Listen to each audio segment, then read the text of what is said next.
শ্রাবণ মাস দেবাদিদেব মহাদেবের মাস। শ্রাবণ সংক্রান্তি এবছর পড়েছে শনিবার দিন।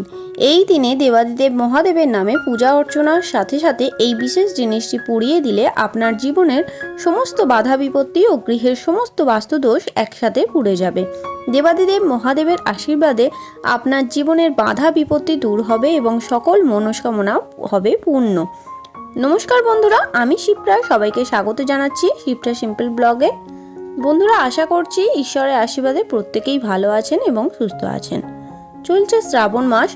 এবছর অর্থাৎ 2024 সালে শ্রাবণ মাস পড়েছিল 17 জুলাই থেকে 17 আগস্ট পর্যন্ত। শ্রাবণ মাসের বেশ কিছুদিন পার হয়ে গেছে। সামনেই আসতে চলেছে শ্রাবণ সংক্রান্তি, অর্থাৎ শ্রাবণ মাসের সর্বশেষ দিন। এই বছর শ্রাবণ সংক্রান্তি পড়েছে 17 আগস্ট, অর্থাৎ আগামী শনিবার। শ্রাবণ মাসের এই বড় শনিবারটিতে অবশ্যই পুড়িয়ে দিন এই বিশেষ জিনিসটি। এর ফলে আপনার জীবনের আমূল পরিবর্তন ঘটবে। দেবাদিদেব মহাদেবের আশীর্বাদে অর্থপ্রাপ্তির যোগ তৈরি হবে এবং সকল মনস্কামনা পূর্ণ হবে। কিভাবে এই জিনিসটি করবেন এবং সমস্ত কিছু আমি আজকের ভিডিওটিতে বলে দেব। তাই আমার সকল দর্শক বন্ধুদের কাছে অনুরোধ করব যে আজকের এই ভিডিওটি একদমই স্কিপ না করে সম্পূর্ণ দেখবেন। দেখার পর যদি ভালো লাগে অবশ্যই কিন্তু একটি লাইক করবেন, কমেন্টসে লিখবেন হর হর মহাদেব এবং বন্ধুরা অবশ্যই ভিডিওটি শেয়ার করবেন আপনাদের নিকট আত্মীয় স্বজন ও বন্ধুবান্ধবদের সাথে। চলুন বন্ধুরা, আসা যাক মূল পর্বে। বন্ধুরা, আপনারা যতই পরিশ্রম করে নিন না কেন, ভাগ্য যদি না সহায় থাকে এবং গৃহে যদি কোনো বাস্তু দোষ থাকে, তাহলে আপনার পরিশ্রমে কোনো ফল পাবেন না। গৃহে বাস্তু দোষ থাকলে পরিবারে রোগ জ্বালা লেগেই থাকবে। আপনি যতই ভালো মেজাজে আসুন না কেন, বাড়ি আসার পরেই আপনার মন খারাপ হয়ে যাবে। তাই বন্ধুরা, গৃহে বাস্তুদোষ কাটানোর সবার আগে প্রয়োজন। এবং যদি আপনার রাশিচক্রে শনির অবস্থান ভালো না থাকে, তাহলেও আপনাকে প্রচুর পরিশ্রম করতে হবে অল্প সফলতা পাওয়ার জন্য। তাই এই দুটি জিনিস অবিলম্বে ঠিক করার দরকার। বন্ধুরা, গৃহের বাস্তুদোষ ঠিক করার মোক্ষম উপায়টি হচ্ছে শ্রাবণ মাসের শনিবারে কোনো জিনিস পুড়িয়ে দেয়া। আমরা প্রত্যেকেই জানি শনিবার দিনটি হচ্ছে শনি মহারাজের দিন।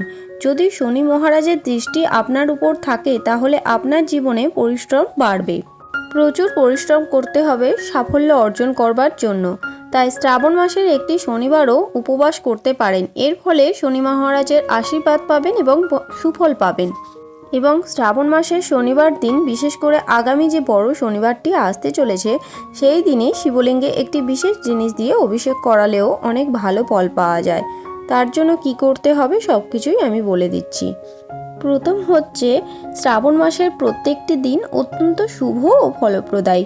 শ্রাবণ সংক্রান্তির দিন খুব সকাল সকাল শয্যা ত্যাগ করবেন এবং শয্যা ত্যাগ করেই আপনি বিছানায় বসে দেবাদিদেবের নাম স্মরণ করবেন, কারণ শ্রাবণ মাস হচ্ছে দেবাদিদেবের মাস। তারপরে নিজের করতাল দর্শন করবেন এবং ভূমি মাতাকে প্রণাম করেই তারপরেই নিজের পা মাটিতে ফেলবেন। সেদিন সকাল সকাল স্নান সেরে নেবেন এবং দেবাদিদেব মহাদেবের পুজো অবশ্যই করে নেবেন। এই দিন মহাদেবের পুজোয় পঞ্চামৃত, কালো তিল, কালো অড়হর ডাল এবং নীলকণ্ঠ ফুল দিয়ে পুজো করবেন। নীলকণ্ঠ ফুল দেবাদিদেব মহাদেবের অত্যন্ত প্রিয় ফুল। শ্রাবণ মাসের শেষ শনিবারে নীলকণ্ঠ ফুল শিবলিঙ্গে অর্পণ করলে মনস্কামনা পূর্ণ হয়। যদি গৃহে অশান্তি, রোগজ্বালা, যন্ত্রণা লেগেই থাকে, তাহলে শিবলিঙ্গের অভিষেক করবার সময় পঞ্চামৃতে কালো তিল মিশিয়ে আপনারা অভিষেক করাতে পারেন।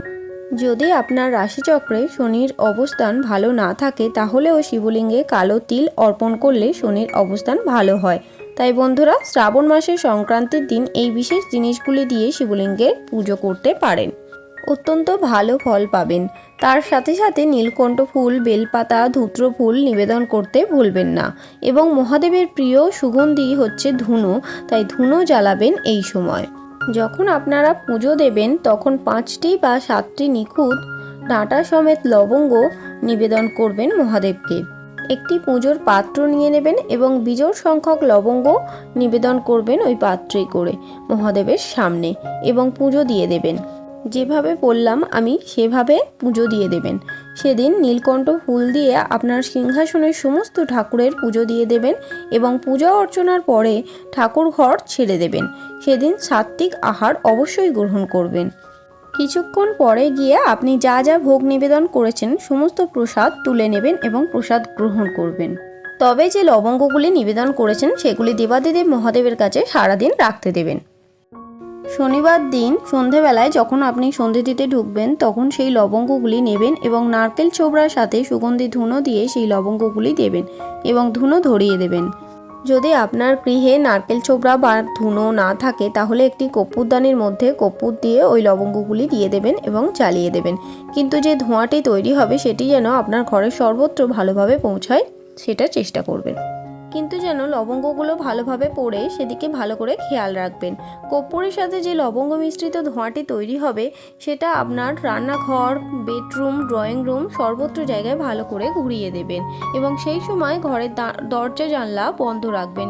এবং যখন দেখবেন আর ধোঁয়া বেরোচ্ছে না তখন আপনি আপনার বাড়ির মুখ্য দরজা খুলে দেবেন, তারপর জানলা এবং যা যা বন্ধ করেছিলেন সমস্ত কিছু খুলে দেবেন যাতে সমস্ত ধোঁয়া বাইরে চলে যায়।